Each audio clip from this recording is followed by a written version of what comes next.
बहुत पुरानी बात है, एक आदिवासी अपने परिवार के साथ जंगल में ही रहता था। उसने और उसके परिवार ने कभी आईना नहीं देखा था। एक दिन जंगल में उसे शीशा मिल गया। उसने खुद को देखकर समझा कि उसके बाप की तस्वीर है और वो उसे अपने घर ले आया और रोज बातें करने लगा। उसकी बीवी को शक हुआ। एक दिन जब उसका पति घर से बाहर गया हुआ था, तब उसने वो शीशा निकाला। खुद अपनी शक्ल देखकर बोली, अच्छा तो ये है वो कलमुही जिससे मेरा पति रोज बातें करता है। उसने शीशा अपनी सास को दिखाया तो सास बोली, चिंता मत कर, शुक्र मना, बुढ़ी है, जल्दी ही मर जाएगी।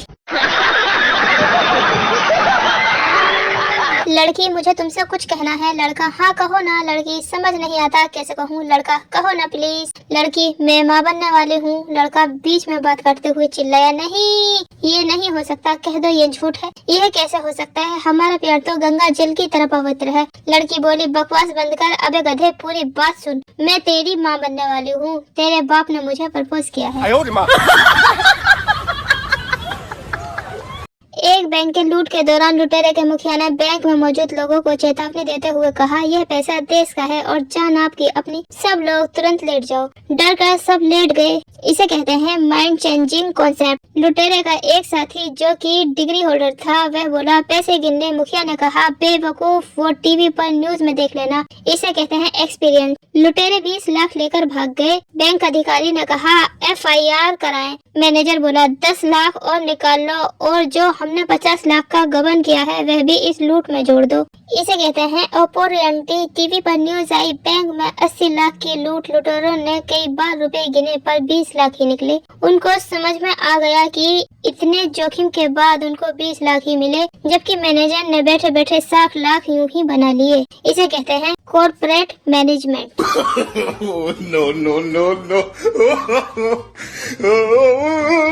एक बुढ़िया हर साल अपने ही पति से शादी करती थी। बिना किसी की रोक टोक के सारा कार्यक्रम संपन्न हो जाता और फिर अगले साल सब कुछ वैसे ही दोहराया जाता। पूरे गांव में ये बात कौतूहल का विषय बन गई, इस बुढ़िया को क्या हो गया है। आखिर में जब एक औरत से नहीं रहा गया तो उसने पूछ लिया, अम्मा के बात है, हर साल ब्याह करत हो, हर साल फेरे लेवत हो। बुढ़िया हंस पड़ी और बोली, बस एक ही शब्द सुनने के खातिर। औरत ने पूछा, कौन सा शब्द बुढ़िया? जब पंडित जी कहते हैं लड़की को बुलाओ, बस कसम से मजा आ जाता है।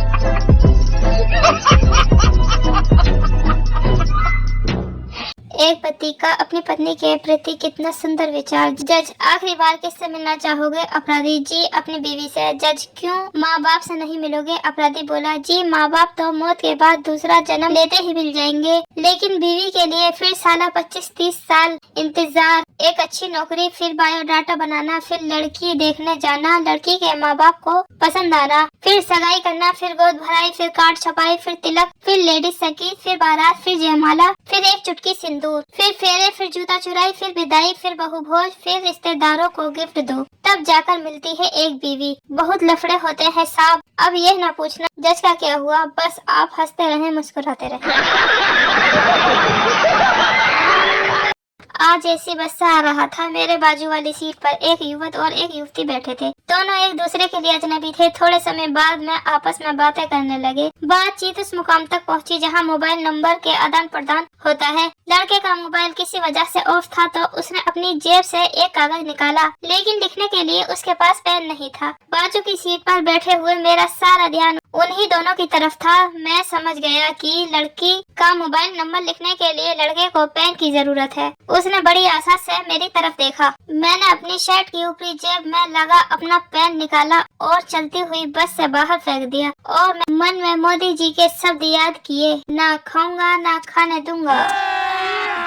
अभी मजा आएगा ना।